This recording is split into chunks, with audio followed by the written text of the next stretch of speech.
Friends, welcome back to our channel. 5ാം ക്ലാസ്സിലെ basic സയൻസിലെ 5ാമത്തെ പാഠഭാഗമായ സ്കൈ നിയർ അറ്റ് ഹാൻഡ് എന്ന പാഠഭാഗമാണ് നമ്മൾ ഈ വീഡിയോയിലൂടെ ഡിസ്കസ് ചെയ്യാൻ പോകുന്നത്. ഓൾറെഡി ഇതിന് മലയാളം മീഡിയം അപ്ലോഡ് ചെയ്തിട്ടുണ്ട്. അപ്പോൾ ആവശ്യമായിട്ടുള്ള കൂട്ടുകാർ പോയി കാണുക. അപ്പൊ നമുക്ക് ഇംഗ്ലീഷ് മീഡിയത്തിൽ എന്തൊക്കെയാണ് പഠിക്കാനുള്ളത് എന്ന് നോക്കാം. Okay, sky near at hand എന്താണ്? ആകാശം. സ്കൈ എന്ന് പറയുന്നത് നമ്മുടെ കൈയുടെ ദൂരത്താണ്, വളരെ അടുത്താണ്. കയ്യെത്തും ദൂരത്ത് ആകാശം എന്നാണ് കറക്റ്റ് ആയിട്ടുള്ള മീനിങ്. ഓക്കെ, ഇവിടെ താഴെ നമുക്ക് ഒരു പിക്ചർ തന്നിട്ടുണ്ട്. ഒരു ഗ്രാൻഡ് പായും ഗ്രാൻഡ് സണ്ണും തമ്മിലുള്ള ഒരു ചെറിയ ഒരു ഡയലോഗാണ് തന്നിട്ടുള്ളത്. ഗ്രാൻഡ് പ പറയാണ്, the sky is full of stories. എന്താണ്? സ്കൈയില് ഫുള്ള് നിറയെ സ്റ്റോറീസ് ആണെന്നാണ് പറയുന്നത്. ഇനി താഴെ നോക്കൂ. Why did grandpa say so? എന്തുകൊണ്ടാണ് ഗ്രാൻഡ് പ ഇങ്ങനെ പറഞ്ഞിട്ടുണ്ടാവുക? Is it correct to say so? എന്താണ്, ശരിക്കും ഇത് ശരിയാണോ? What is your opinion? എന്താണ് നിങ്ങളുടെ അഭിപ്രായം? ഡിസ്കസ് ചെയ്യാനാണ് പറഞ്ഞിട്ടുള്ളത്. കൂട്ടുകാരെ മനസ്സിലാക്കേണ്ടത്, നമ്മുടെ ആകാശത്ത് ഒരുപാട് നക്ഷത്രങ്ങളും അതുപോലെ തന്നെ ഒരുപാട് കാഴ്ചകൾ കാണാനുണ്ട് അല്ലെ. അപ്പൊ ഇതിന്റെ ബാക്കിലൊക്കെ പണ്ടുള്ള ആളുകൾ ഒരുപാട് കഥകളൊക്കെ പറയുമായിരുന്നു. മുത്തശ്ശി കഥകൾ പോലെ ഒരുപാട് കഥകൾ പറയുമായിരുന്നു. അതുകൊണ്ട് തന്നെയാണ് ഗ്രാൻഡ് പ പറഞ്ഞത് എന്താണ്, ആകാശം എന്ന് പറയുന്നത് ഫുള്ള് സ്റ്റോറീസ് ആണെന്ന് പറഞ്ഞത്. ഇനി നോക്കൂ, ബിയോണ്ട് സ്റ്റോറീസ്, കഥകൾക്ക് അപ്പുറം എന്താണ് ആകാശം എന്നാണ് നമ്മൾ പഠിക്കാൻ വേണ്ടി പോകുന്നത്. Since ancient times, the sky has been a wonder for humans. എന്താണ്? ആൻഷ്യസ് ടൈമില് ആകാശം എന്ന് പറയുന്നത് മനുഷ്യർക്ക് ഒരു വണ്ടർ ആയിരുന്നു, ഒരു അത്ഭുതം തന്നെയായിരുന്നു. People often made up and propagated numerous stories about the celestial bodies. It is human nature to cook up stories about the things they don't know and can't explain. അഥവാ നമുക്കറിയാം ആകാശത്ത് ഒരുപാട് കാഴ്ചകളുണ്ട്. അതുകൊണ്ട് തന്നെയാണ് ആകാശ കാഴ്ചകളെ കുറിച്ച് ധാരാളം സ്റ്റോറീസ് പണ്ട് ആളുകൾ പറഞ്ഞിരുന്നു. അവർക്ക് അറിയാവുന്ന കാര്യങ്ങളോ അല്ലെങ്കിൽ അവർക്ക് വിശദീകരിക്കാൻ കഴിയാത്ത കാര്യങ്ങളോ അറിയാത്ത കാര്യങ്ങളോ ഒക്കെ പറ്റിയിട്ട് അവര് കഥകൾ ഉണ്ടാക്കുക, സ്റ്റോറീസ് ഉണ്ടാക്കുക എന്ന് പറയുന്നത് ഹ്യൂമൻ നേച്ചർ ആണ്. ഇനി ഇവിടെ താഴെ നോക്കൂ. ഇവിടെ കണ്ടോ, കുറേ സ്റ്റാർസിനെ ഒക്കെ കൂടെ ഒരു ലൈൻ ആക്കുമ്പോൾ നമുക്ക് അവിടെ ഒരു പിക്ചർ പോലെ കാണുന്നുണ്ട്. എന്താണ് കിട്ടുന്നത്? ഒരു ഗേളിനെയാണ് കിട്ടുന്നത് അല്ലെ. ഇഫ് ഈ star of a star cluster is connected to one another, figure of girl can be seen. നമ്മുടെ ആകാശത്ത് എന്ന് പറയുന്നത് ഒരുപാട് നക്ഷത്രങ്ങളുടെ കൂട്ടങ്ങളുണ്ട് അല്ലെ. അപ്പൊ ഇതൊക്കെ പരസ്പരം അങ്ങോട്ടും ഇങ്ങോട്ടും കണക്ട് ചെയ്തിട്ടാണ് ഉള്ളത്. അപ്പൊ ഈ ഒരു പിക്ചർ എന്ന് പറയുന്നത് കുറെ സ്റ്റാർസിനെ കണക്ട് ചെയ്യുമ്പോൾ നമുക്കൊരു ഗേളിനെയാണ് കാണാൻ വേണ്ടി സാധിക്കുന്നത്. The story popular among the Greeks was that she was a princess and she was chained.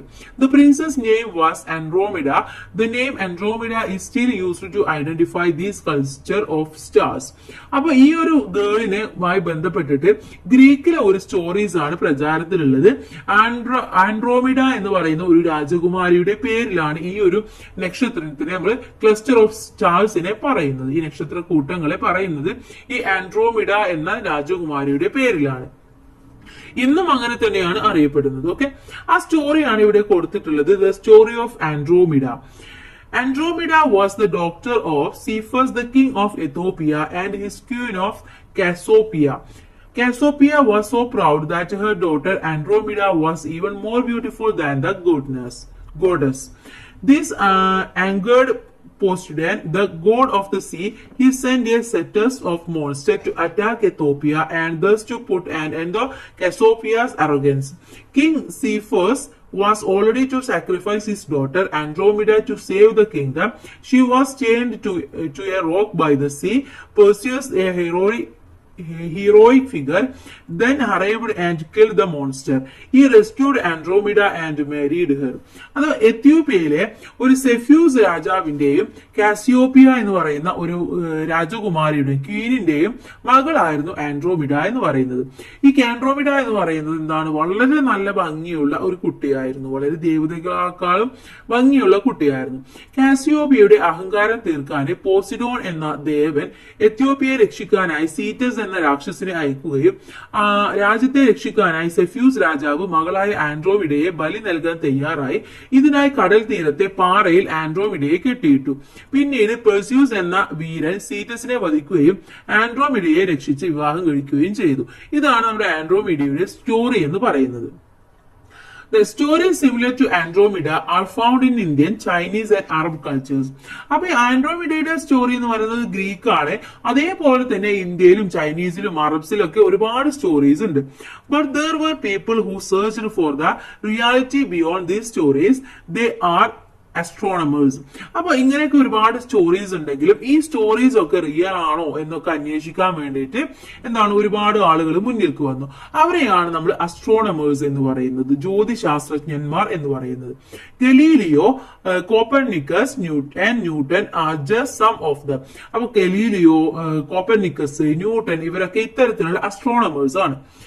In India, too, there were astronomers like Aryabhata and Bhaskaracharya. ഈ ഗലീലിയോയും പോലെ തന്നെ ഇന്ത്യയിൽ ഉണ്ടായിരുന്ന അസ്ട്രോണമേഴ്സ് ആണ് ആര്യഭട, അതുപോലെ തന്നെ ഭാസ്കരാചാര്യൻ എന്നൊക്കെ പറയുന്നത്. ഇനി അടുത്തത് നോക്കൂ, സ്കൈ വാച്ചിങ് ആണ്. Can you imagine any shape in the dots given in the picture? താഴെ നമുക്കൊരു പിക്ചർ തന്നിട്ടുണ്ട്. അത് എന്ത് ഷേപ്പ് ആണെന്ന് നിങ്ങൾക്ക് ഗസ് ചെയ്യാൻ വേണ്ടി പറ്റുന്നുണ്ടോ? Connect the dot and draw the shape you see. നിങ്ങളുടെ അടുത്ത് ആ ഡോട്ട് ഒക്കെ ഒന്ന് യോജിപ്പിക്കാനാണ് പറയുന്നത്. അപ്പൊ നിങ്ങൾക്ക് ഒരു ഷേപ്പ് കിട്ടും. Okay, like this we can imagine different shapes connecting the nearby stars which are seen in the sky.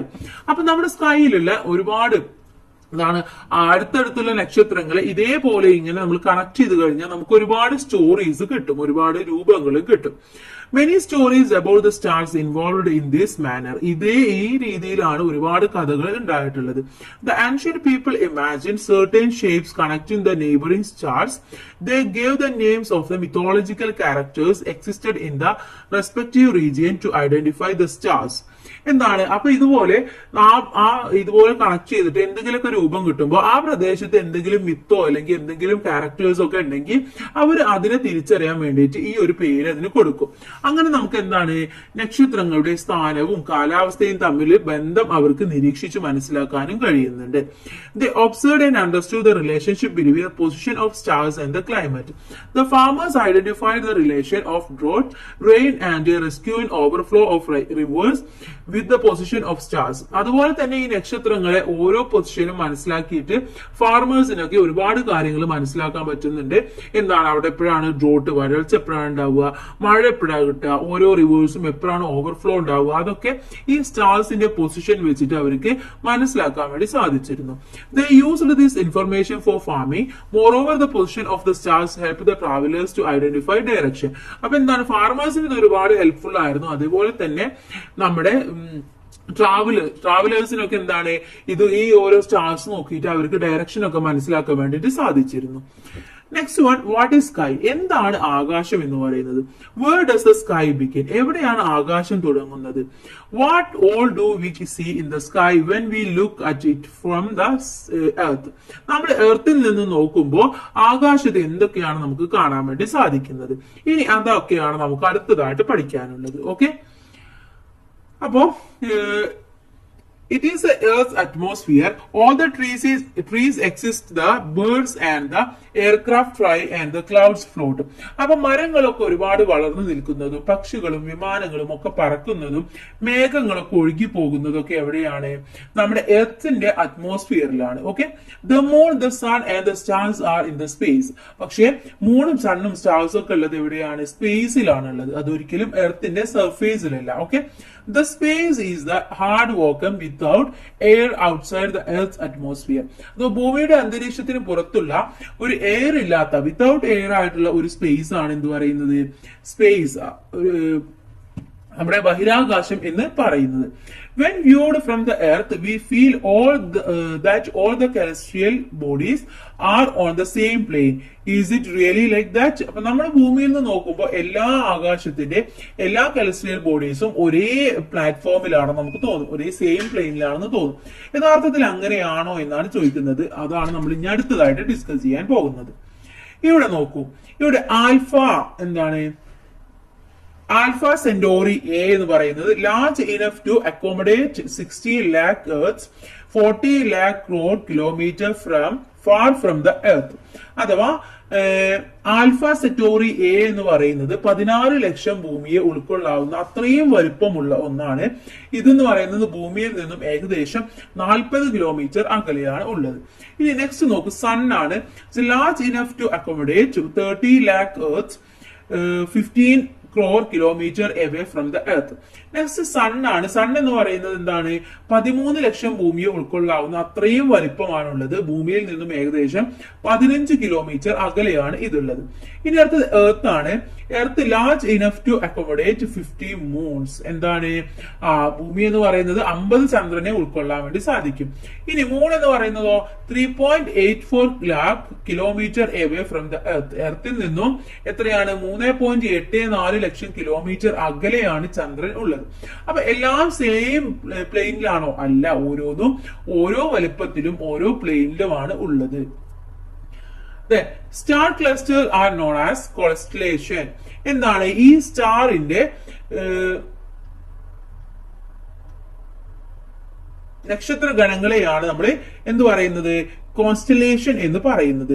Let us familiarize ourselves with some constellations. അപ്പൊ ഇനി നമുക്ക് നോക്കാനുള്ളത് കുറച്ച് നക്ഷത്രത്തിലെ ഇത്തരത്തിലുള്ള കോൺസ്റ്റലേഷൻസിനെ കുറിച്ചിട്ടാണ് പഠിക്കാനുള്ളത്. First one the hunter, Orion എന്നുള്ളതാണ്.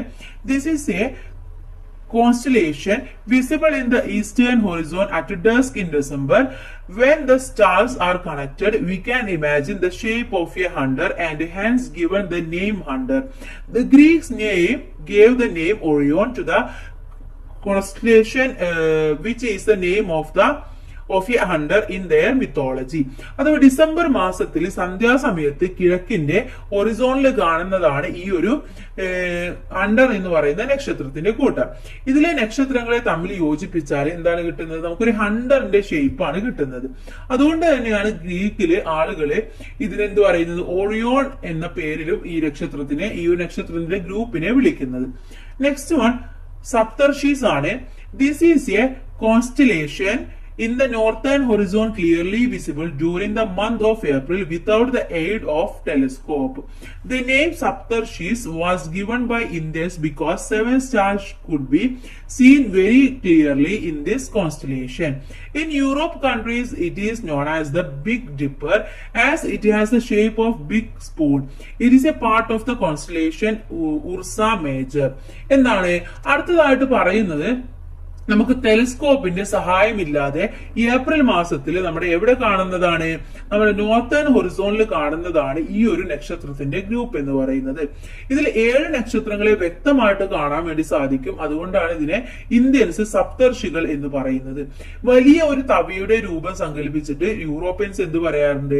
ബിഗ് ഡിപ്പർ എന്നും ഇതിന് പറയാറുണ്ട്. ഓക്കെ, അർസ മേജർ എന്ന നക്ഷത്ര ഗണത്തിന്റെ ഭാഗമായാണ് ഇത് കാണപ്പെടുന്നത്. ഓക്കെ, ഇനി ഇത്തരത്തിലുള്ള ഒരുപാട് നക്ഷത്ര ഗണങ്ങളെ കുറിച്ചിട്ട് നിങ്ങൾക്ക് എന്തെങ്കിലും കിട്ടിയിട്ടുണ്ടെങ്കിൽ സയൻസ് ഡയറിയിൽ ആഡ് ചെയ്യാനാണ് പറഞ്ഞിട്ടുള്ളത്. ഇനി നോക്കൂ, look at the picture of the star watching camp organised in your school. സ്കൂളിൽ സംഘടിപ്പിച്ച നക്ഷത്ര നിരീക്ഷണ ക്യാമ്പിന്റെ ചിത്രമാണ് ഇവിടെ തന്നിട്ടുള്ളത്.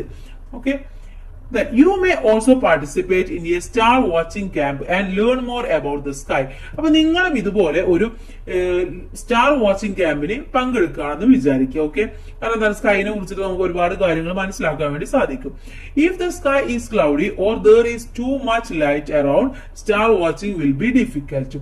അപ്പൊ അവിടെ എന്താണ്? കൂടുതൽ ക്ലൗഡി ഉള്ള ദിവസമാണെങ്കിലോ അല്ല എന്നിട്ട് കൂടുതൽ ലൈറ്റ് ഉള്ള ദിവസമാണെങ്കിലോ നമുക്ക് എന്താണ്?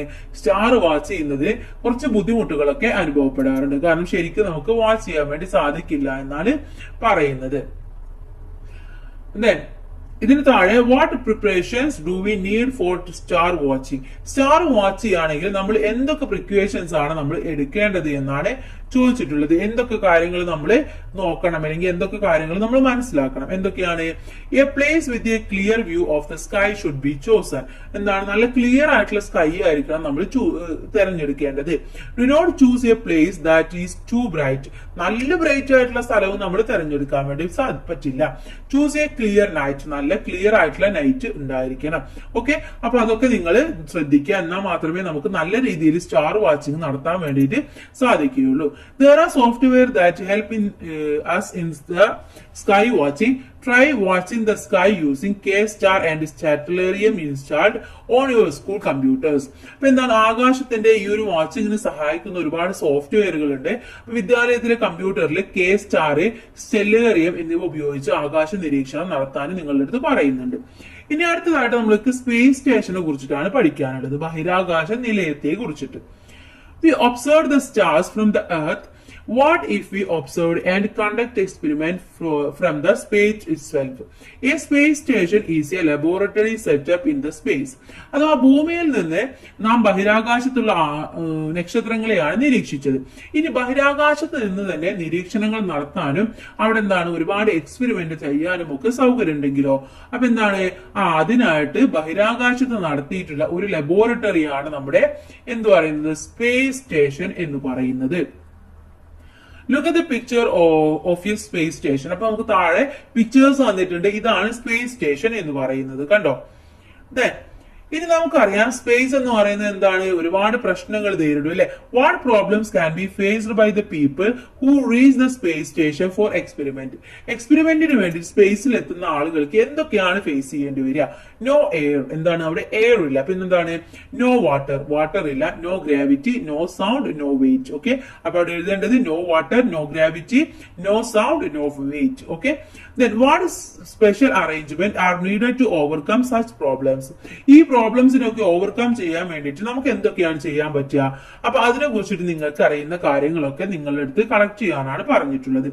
Exploration related to outer space are progressing at a greatest peak nowadays. It is the sky watching that inspired all these explorations and experiments.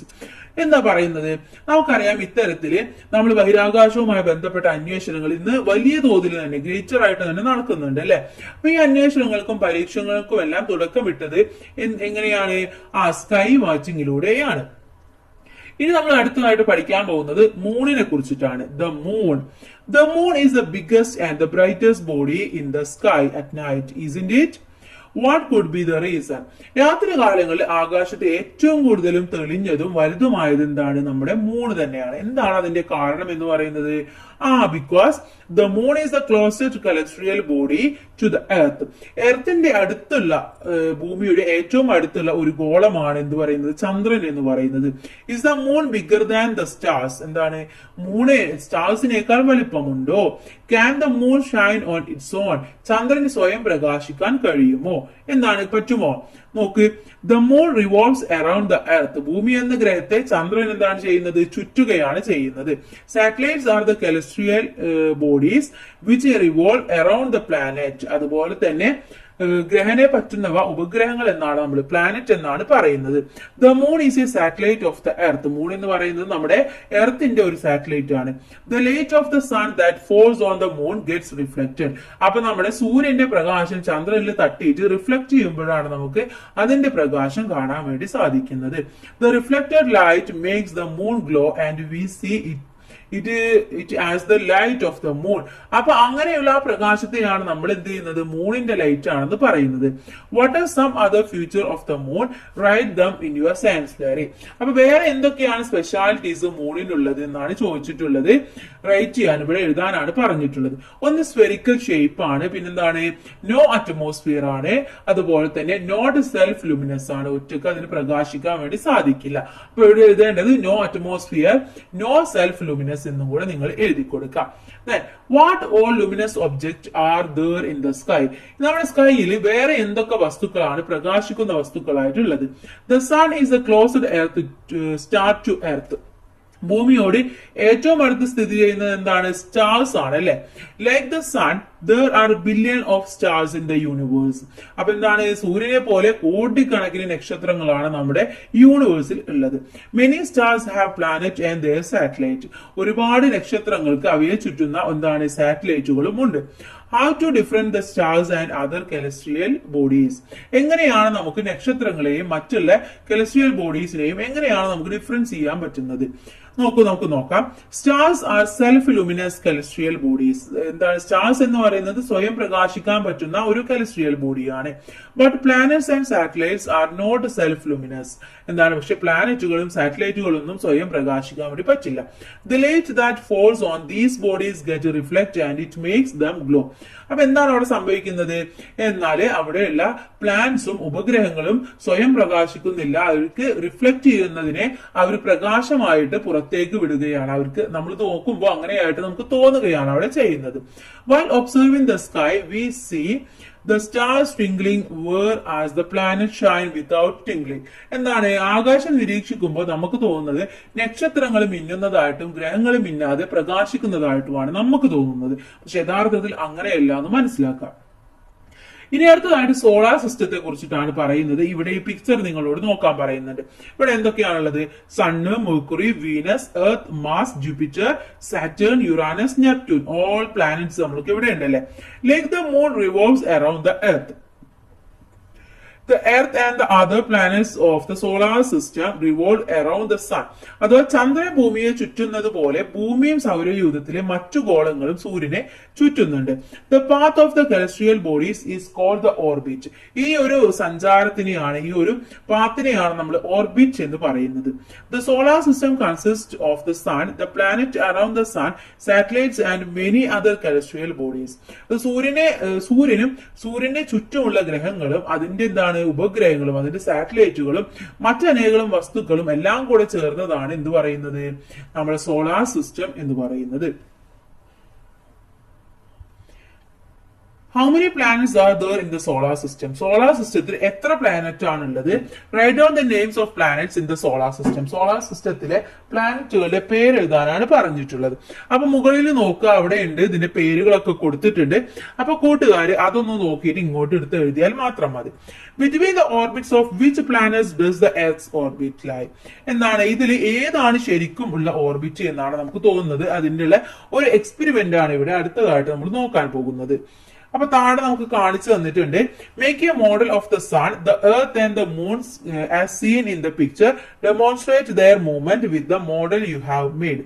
അപ്പൊ ഇവിടെ തന്നിട്ടുള്ള പോലെ തന്നെ നിങ്ങൾക്ക് സണ്ണിന്റെയും എർത്തിന്റെയും മൂണിന്റെയും ഒക്കെ പിക്ചറിൽ തന്നിട്ടുള്ള പോലെ ഒരു മോഡൽ ഉണ്ടാക്കിയിട്ട് അവിടെ നിങ്ങളൊന്ന് മൂവ്മെന്റ് ശ്രദ്ധിക്കുക. അപ്പൊ നിങ്ങൾക്ക് മനസ്സിലാക്കാൻ പറ്റും എന്താണ് യഥാർത്ഥത്തിൽ മൂവ് ചെയ്യുന്നത് എന്നുള്ളത്, എന്തിനാണ് ശരിക്കും ഓർബിറ്റ് ഉള്ളത് എന്ന് നിങ്ങൾക്ക് മനസ്സിലാക്കാൻ വേണ്ടി സാധിക്കും.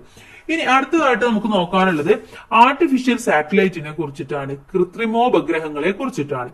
Let's A play. ഇവിടെ ഒരു ഗെയിം ആണ് തന്നിട്ടുള്ളത്. എന്താണ്? A blind folded person should reach at A pre determined place in the class room. എന്താണ്? കണ്ണ് കെട്ടിയ ഒരാള് ക്ലാസ് മുറിയിൽ മുൻകൂട്ടി നിശ്ചയിച്ച ഒരു പ്രത്യേക സ്ഥാനത്ത് എത്തിച്ചേരുന്നതാണ് കളി എന്ന് പറയുന്നത്. First try to reach that place without anyone's help. അപ്പൊ ആരുടെയും ഹെൽപ്പ് ഇല്ലാതെ ആദ്യം നിങ്ങൾ അവിടെ എത്താൻ വേണ്ടി ശ്രമിക്കുക. അത് next stage we can follow the instructions of A helper. അതിനുശേഷം ഒരു ഹെൽപ്പറുടെ ഇൻസ്ട്രക്ഷനോട് കൂടിയിട്ട് നിങ്ങൾ അവിടെ എത്താൻ വേണ്ടി ശ്രമിക്കുക. When was it's possible to reach the target easily. ഏതാണ് നിങ്ങൾക്ക് ഈസി ആയിട്ട് അവിടെ എത്തിക്കാൻ പറ്റുന്നത്? ഒരാളുടെ ഹെൽപ്പോട് കൂടി അല്ലെ, ഇൻസ്ട്രക്ഷനോട് കൂടിയിട്ടുള്ളതാണ് വളരെ ഈസി ആയിട്ട് നമുക്ക് അവിടെ എത്താൻ വേണ്ടി സാധിക്കുന്നത്. അല്ല എന്നുണ്ടെങ്കിൽ നമുക്ക് ഒരുപാട് ബുദ്ധിമുട്ടായിട്ട് തോന്നും. Then, while traveling through an unknown and familiar route, what is the method adopted by the driver of your vehicle to reach the destination easily? ഇപ്പൊ നിങ്ങൾക്ക് വഴി അറിയാത്ത ഒരു സ്ഥലത്തേക്ക് യാത്ര ചെയ്യുകയാണെങ്കിൽ നിങ്ങൾ എങ്ങനെയാണ് അവിടെ കറക്റ്റ് ആയിട്ട് എത്തിച്ചേരുക? അത് നിങ്ങളെ സഹായിക്കുന്നത് എന്താണ്? നമ്മളിപ്പോ ഗൂഗിൾ മാപ്പ് ഒക്കെ ഇട്ടിട്ടാണ് നമ്മൾ യാത്ര ചെയ്യാറ് അല്ലെ. അപ്പൊ നമുക്ക് വളരെ ഈസി ആയിട്ട്, ചില സമയത്ത് മിസ്റ്റേക്ക് വരാറുണ്ട് എങ്കിൽ പോലും മോസ്റ്റ് ഓഫ് ദ നമ്മൾ അവിടെ കറക്റ്റ് ആയിട്ട് എത്തിക്കാറുണ്ട്. വളരെ അക്യുറേറ്റ് ആയിട്ട് തന്നെ നമുക്കത് കിട്ടാറുണ്ട് അല്ലെ. Do you know how we get such service? എങ്ങനെയാണ് നമുക്ക് ഒരു സ്ഥലത്തിന്റെ ഇത് അടിച്ചു കൊടുക്കുമ്പോൾ ആ സർവീസ് കറക്റ്റ് ആയിട്ട് നമുക്ക് അവിടെ എത്തിച്ചേരാനുള്ളത് എങ്ങനെയാണ് നമുക്ക് കിട്ടുന്നത്? നിങ്ങൾ ചിന്തിച്ചിട്ടുണ്ടോ? Imagine on object orbiting the earth. ഇവിടെ എന്താണ് തന്നിട്ടുള്ളത്? നമ്മുടെ എർത്തിന്റെ ഒരു ഓർബിറ്റിന്റെ പിക്ചർ ആണ് ഇവിടെ തന്നിട്ടുള്ളത്. അപ്പോ we can take pictures of the earth with a camera attached to that object. അപ്പൊ നമ്മൾ എന്താണ് അതിലൊരു ക്യാമറ ഘടിപ്പിച്ചു കഴിഞ്ഞാൽ ഭൂമിയുടെ ചിത്രങ്ങൾ എടുക്കാൻ വേണ്ടി പറ്റും അല്ലെ. Look at the picture taken that way. അപ്പൊ അങ്ങനെ എടുത്തിട്ടുള്ള ഒരു പിക്ചർ ആണ് ഇവിടെ തന്നിട്ടുള്ളത്. Many mechanical devices, including cameras and various instruments created by humans, have been sent to the space. അപ്പൊ ക്യാമറയും മറ്റു നിരവധി ഉപകരണങ്ങളും ഘടിപ്പിച്ച ചില യന്ത്രങ്ങളൊക്കെ എന്ത് ചെയ്തിട്ടുണ്ട്, മനുഷ്യരെ ഈ സ്പേസിലേക്ക് അയച്ചിട്ടുണ്ട് അല്ലെ. They constantly revolve around the earth. അപ്പൊ എന്താണ് ഇത്, സദാ ഭൂമിയെ ഇങ്ങനെ ചുറ്റിക്കൊണ്ടിരിക്കുക, റിവോൾവ് ചെയ്തുകൊണ്ടിരിക്കുകയാണ്. These man-made device are called artificial satellites. ഇത്തരത്തിൽ മനുഷ്യനിർമ്മിതമായിട്ടുള്ള ഈ ഡിവൈസിനെയാണ് നമ്മൾ എന്ത് പറയുന്നത്, ആർട്ടിഫിഷ്യൽ സാറ്റലൈറ്റ് എന്ന് പറയുന്നത്. Such artificial satellites provide service like GPS, global positioning system. They enables us to view the satellite image of your house, school and other places using mobile phone or computers. അപ്പൊ എന്താണ്, ഇത്തരത്തിലുള്ള ഈ artificial satellite provide ചെയ്യുന്ന ഒരു service ആണ് GPS എന്ന് പറയുന്നത്, global positioning system എന്ന് പറയുന്നത്. Okay, global positioning system. അപ്പൊ ഓരോന്നിന്റെയും പൊസിഷൻ നമുക്ക് മനസ്സിലാക്കാൻ വേണ്ടി സാധിക്കും. അപ്പൊ എന്താണ്, ഇതുപോലെ നിങ്ങളുടെ സ്കൂളിന്റെയും ഹൗസിന്റെയും മറ്റുള്ള സ്ഥലങ്ങളുടെയും ഒക്കെ പിക്ചേഴ്സും മറ്റുമൊക്കെ നിങ്ങളുടെ കമ്പ്യൂട്ടറിന്റെയും മൊബൈലിന്റെയും സഹായത്തോട് കൂടിയിട്ട് നിങ്ങൾക്ക് കാണാൻ വേണ്ടി സാധിക്കും. നിങ്ങൾ ഒന്ന് ജസ്റ്റ് ചെക്ക് ചെയ്ത് നോക്കുന്നത് നന്നായിരിക്കും. Then, what are some other services that artificial satellites provide? പിന്നെ എന്തൊക്കെ സർവീസ് ആണ് ഈ ആർട്ടിഫിഷ്യൽ സാറ്റലൈറ്റ് നമുക്ക് നൽകുന്നത്? ഇവിടെ നോക്കൂ എന്തൊക്കെയാണ്. Remote sensing, communication, navigation, scientific expeditions, the discovery and mapping of resources, defence. ഇത്രയും സർവീസസ് നമുക്ക് ആർട്ടിഫിഷ്യൽ സാറ്റലൈറ്റ് തരുന്നുണ്ട്. ഇവിടെ ചോദിക്കുന്നുണ്ട് ടെലികമ്മ്യൂണിക്കേഷൻ, വെദർ ഫോർകാസ്റ്റ്, പിന്നെന്താണ് ഇവിടെ തന്നിട്ടുള്ള ഒരു ഏതെങ്കിലും 3 പോയിന്റ് നിങ്ങൾക്ക് എടുത്ത് എഴുതിയാൽ മതി. ഡിഫൻസോ റിമോട്ട് സെൻസിങ്ങോ എഡ്യൂക്കേഷനോ എന്തെങ്കിലും എടുത്ത് എഴുതിയാൽ മതി. ഇനി അടുത്തതായിട്ട് ആർട്ടിഫിഷ്യൽ സാറ്റലൈറ്റ്സ് ഓഫ് ഇന്ത്യ. ഇന്ത്യയിലെ ആർട്ടിഫിഷ്യൽ സാറ്റലൈറ്റിനെ കുറിച്ചിട്ടാണ് പറയുന്നത്. Check out the list of artificial satellites launched by our country and their purposes. അപ്പൊ നമ്മുടെ കൺട്രി ലോഞ്ച് ചെയ്തിട്ടുള്ള കുറച്ച് ആർട്ടിഫിഷ്യൽ സാറ്റലൈറ്റും അതിന്റെ പർപ്പസുമാണ് തന്നിട്ടുള്ളത്. ഫസ്റ്റ് വൺ ഇൻസാറ്റ് ആണ്. ഇൻസാറ്റ് എന്താണ്, പ്രൈമറി പർപ്പസ് എന്ന് പറയുന്നത് സാറ്റലൈറ്റ് കമ്മ്യൂണിക്കേഷന് വേണ്ടിയിട്ടാണ്. എജുസാറ്റ് എഡ്യൂക്കേഷന് വേണ്ടിയാണ്. IRNSS എന്ന് പറയുന്നത് നാവിഗേഷന് വേണ്ടിയാണ്. അതുപോലെ തന്നെ കാർട്ടോസാറ്റ് എന്ന് പറയുന്നത് ജോഗ്രഫിക്കൽ ഒബ്സർവേഷന് വേണ്ടിയാണ്. അസ്ട്രോസാറ്റ് എന്ന് പറയുന്നത് അസ്ട്രോണമി ആൻഡ് ആസ്ട്രോഫിസിക്സ് റിസർച്ചിനാണ്. GSAT-7 അതുപോലെ തന്നെ എമിസാറ്റ്, ഇത് രണ്ടും ഡിഫൻസിന് വേണ്ടി ഉള്ളതാണ്. ഓക്കെ, ഇനി നോക്കൂ. The Indian Regional Navigation Satellite System (IRNSS) is an regional satellite navigation system developed by India. It is the equivalent to GPS, Global Positioning System. അത് നാം വികസിപ്പിച്ച ഒരു സ്വതന്ത്ര പ്രാദേശിക ഗതി നിർണയ ഉപഗ്രഹ സംവിധാനമാണ് Indian regional navigation satellite system അഥവാ IRNSS എന്ന് പറയുന്നത്. ഇത് GPS-ന് സമാനമായ ഇന്ത്യൻ ഒരു സംവിധാനം കൂടെയാണ്. ഇനി അടുത്തതായിട്ട് നമുക്ക് നോക്കാനുള്ളത് റോക്കറ്റ്സിനെ കുറിച്ചിട്ടാണ്. Artificial satellites launch to space. എന്താണ്, എങ്ങനെയാണ് നമ്മുടെ കൃത്രിമോപഗ്രഹങ്ങൾ ബഹിരാകാശത്ത് സ്പേസിലേക്ക് എത്തിച്ചേരുന്നത്? ഇവിടെ സാറ്റലൈറ്റ് ലോഞ്ച് ഓൺ May 29 ഒരു ന്യൂസ് പേപ്പർ റിപ്പോർട്ടാണ് തന്നിട്ടുള്ളത്. Bengaluru, the launch of A navigational satellite indigenously developed by our country will take place on May 29th. The satellite will be placed into its orbit using GSLV F-12. It will be the raised to its orbit by the rocket in 18 minutes. എന്താണ്, തദ്ദേശീയമായി വികസിപ്പിച്ചെടുത്ത ഒരു ഗതി നിർണയ ഉപഗ്രഹത്തിന്റെ വിക്ഷേപണം May 29th നടക്കുകയാണ്. അത് GSLV F-12 rocket ഉപയോഗിച്ചിട്ടാണ് ഉപഗ്രഹത്തെ അതിന്റെ പ്ലേസിലേക്ക് അത് കൊണ്ടുപോകുന്നത്, അതിന്റെ ഓർബിറ്റിലേക്ക് അത് എത്തിക്കുന്നത്. മാത്രമല്ല 18 മിനിറ്റ് കൊണ്ട് റോക്കറ്റ് ഉപഗ്രഹത്തെ അതിന്റെ ഭ്രമണപഥത്തിൽ അതിന്റെ ഓർബിറ്റിൽ എത്തിക്കുകയും ചെയ്യും. ഓക്കെ, അപ്പൊ ഇവിടെ മനസ്സിലാക്കേണ്ടത് എന്താണ്, rocket are the vehicles used to launch satellites and a spacecraft into space. അഥവാ ഈ റോക്കറ്റുകളാണ് എന്ത് ചെയ്യുന്നത്, ഇത്തരത്തില് നമ്മുടെ വെഹിക്കിൾസിനെയും ലോഞ്ച് സാറ്റലൈറ്റിനെയും ഒക്കെ അതിന്റെ സ്പേസിലേക്ക് എത്തിക്കുന്നത് എന്താണ്, റോക്കറ്റുകളാണ് നമ്മൾ മനസ്സിലാക്കുക. The Indian Space Research Organization is the space agency responsible for planning and executing the space missions of our country. അപ്പൊ നമ്മുടെ രാജ്യത്തിന്റെ ബഹിരാകാശ സ്പേസുമായിട്ട് ബന്ധപ്പെട്ട എല്ലാ പ്ലാനിങ്സും ആസൂത്രണം ചെയ്യുന്നതും അത് നടപ്പിലാക്കുന്നതും ഒക്കെ എന്താണ്, നമ്മുടെ ഇതുമായിട്ട് റിലേറ്റ് ചെയ്തിട്ടുള്ള ഒരു ഏജൻസിയാണ് നമ്മുടെ ISRO എന്ന് പറയുന്നത്, ഇന്ത്യൻ സ്പേസ് റിസർച്ച് ഓർഗനൈസേഷൻ എന്ന് പറയുന്നത്. അതുപോലെ collect the name of space research institute of other countries and note them in your science diary. നിങ്ങൾ സയൻസ് ഡയറിയിൽ ഇങ്ങനെ മറ്റുള്ള രാജ്യങ്ങൾ, ഇത് ഇന്ത്യയുടേതാണ്, മറ്റുള്ള രാജ്യങ്ങളുടെ സ്പേസ് ഓർഗനൈസേഷൻ ഏതൊക്കെയാണെന്ന് ഫൈൻഡ് ചെയ്യാൻ പറഞ്ഞിട്ടുണ്ട്. ഇനി ഇവിടെ നോക്കൂ, അവർ റോക്കറ്റ് ലോഞ്ചിങ് സ്റ്റേഷൻ. നമുക്കിടെ റോക്കറ്റ് ലോഞ്ച് ചെയ്യാൻ പ്രധാനമായിട്ടും നമുക്ക് 2 സ്റ്റേഷനുകളാണുള്ളത്. ഒന്നെന്ന് പറയുന്നത് തുമ്പ റോക്കറ്റ് ലോഞ്ചിങ് സ്റ്റേഷൻ ആണ്. Okay, Thumba rocket launching station located in Thiruvananthapuram district of Kollam, Kerala. കേരളത്തിലെ തിരുവനന്തപുരം ജില്ലയിലാണ് ഈ ഒരു തുമ്പ ലോഞ്ചിങ് സ്റ്റേഷൻ ഉള്ളത്. അതുപോലെ India's first rocket launch station ആണ്. ഇതാണ് ഇന്ത്യയിലെ ഫസ്റ്റ് റോക്കറ്റ് ലോഞ്ച് സ്റ്റേഷൻ എന്ന് പറയുന്നത്. ഇനി എസ്റ്റാബ്ലിഷ് ഓൺ 21 നവംബർ 1963. ഇതെന്താണ്, 1963 ഇത് ലോഞ്ച് ചെയ്തിട്ടുള്ളത്. ഇനി നമുക്ക് എന്തൊക്കെ എഴുതാം? The location is near the earth magnet equator. ഇതെന്താണ്, എർത്തിന്റെ മാഗ്നറ്റ് ഇക്വേറ്ററിന് എടുത്തായിട്ടാണ് ഇത് ലോഞ്ച് ചെയ്യാറുള്ളത്. Non as the Thumba equatorial rocket launching station. Non as the rocket launching station. ഇതിൽ റോക്കറ്റ് ലോഞ്ചിങ് സ്റ്റേഷൻ എന്നും പറയാറുണ്ട്. ഇനി അടുത്തത് നോക്കൂ, സതീഷ് ധവാൻ സ്പേസ് സെന്ററിനെ കുറിച്ചിട്ടാണ്. Located in Sriharikota, Andhra Pradesh. ആന്ധ്രാപ്രദേശിലെ ശ്രീഹരിക്കോട്ടയിലാണ്. Started operation in October 1971. there are 2 launch pads, 2 ലോഞ്ചിന്റെ pads ആണുള്ളത്. ഇനി എന്താ, now India satellite launch are taking place here. Being closer to the equator gives it extra centripetal force that help launch satellite. Okay, ഇത്രയും point, 2 പോയിന്റുകൾ നിങ്ങൾക്ക് അവിടെ എഴുതി കൊടുക്കാം. ഇനി അടുത്തതായിട്ട് വിക്രം സാരാഭായിയെ കുറിച്ചിട്ടാണ് പറയുന്നത്. Vikram Sarabhai is known as the father of Indian space programme. എന്താണ്, ഇന്ത്യയിലെ സ്പേസ് പ്രോഗ്രാമിന്റെ ഫാദർ എന്നറിയപ്പെടുന്നത് വിക്രം സാരാഭായി ആണ്. He played a crucial role in developing India's indigenous space technologies. അദ്ദേഹം എന്താണ്, ഇന്ത്യയിലെ തന്നെ ബഹിരാകാശ സാങ്കേതിക വിദ്യ വികസിപ്പിക്കുന്നതിൽ അദ്ദേഹം വളരെയധികം ഇമ്പോർട്ടന്റ് റോൾ അദ്ദേഹം വഹിച്ചിട്ടുണ്ട്. Recognition his contribution, Vikram Sarabhai Space Center in Thiruvananthapuram and the lunar lander of the Chandrayaan mission are named after him. അപ്പോൾ തിരുവനന്തപുരത്തുള്ള ബഹിരാകാശ ഗവേഷണ സ്ഥാപനത്തിന് വിക്രം സാരാഭായ് സ്പേസ് സെന്റർ എന്നും ചന്ദ്രയാന്റെ ലാൻഡിങ്ങിന് വിക്രം എന്നും പേര് നൽകിയത് ഇദ്ദേഹത്തിന്റെ സ്മരണാർത്ഥമാണ്. അടുത്തത് സതീഷ് ധവാനെ കുറിച്ചിട്ടാണ് പറയുന്നത്. Satish Dhawan was a chairman of ISRO. He took the leadership role in the developing India's unique space technologies.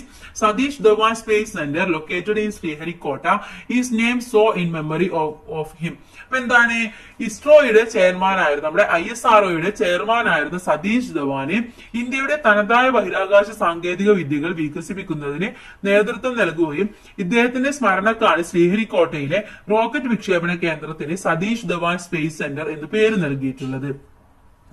ഇനി വോയാജസ് ടു ദ മൂൺ, മൂണിലേക്ക് പോയ യാത്രകളെ കുറിച്ചിട്ടാണ് അടുത്തതായിട്ട് നമുക്ക് നോക്കാനുള്ളത്. ഏതൊക്കെ യാത്രകളാണ് പോയിട്ടുള്ളത് എന്താണെന്ന് നമുക്കൊന്ന് നോക്കാം. The desire to reach the moon as nearest celestial body was a long-standing aspiration of the humanity. This dream was realized on July 21st, 1969. This was a result of continuous research since 1960 in NASA's Apollo 11 lunar exploration module. Astronauts Neil Armstrong and Edwin Aldrin first launched on the moon. Michael Collins was the pilot of the spacecraft which took them to the moon.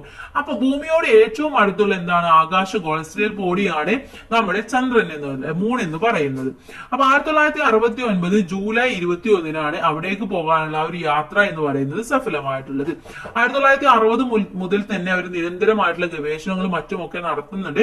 പക്ഷെ 1969 അത് നടന്നിട്ടുള്ളത്. അപ്പോൾ ഇതിനു വേണ്ടിയിട്ട് എന്താണ്, American ബഹിരാകാശ ഗവേഷണ സ്ഥാപനമായ നാസയുടെ അപ്പോളോ 11 എന്ന ചന്ദ്രപര്യവേഷണ പേടകത്തിലാണ് നീൽ ആംസ്ട്രോങ്ങും എഡ്വിൻ ആൽഡ്രിനും ഈ ബഹിരാകാശ സഞ്ചാരികളെ ചന്ദ്രയിൽ എത്തിയത്. മൈക്കൽ കോളിൻസ് ആയിരുന്നു ഇത് സഞ്ചരിച്ച ഈ ഒരു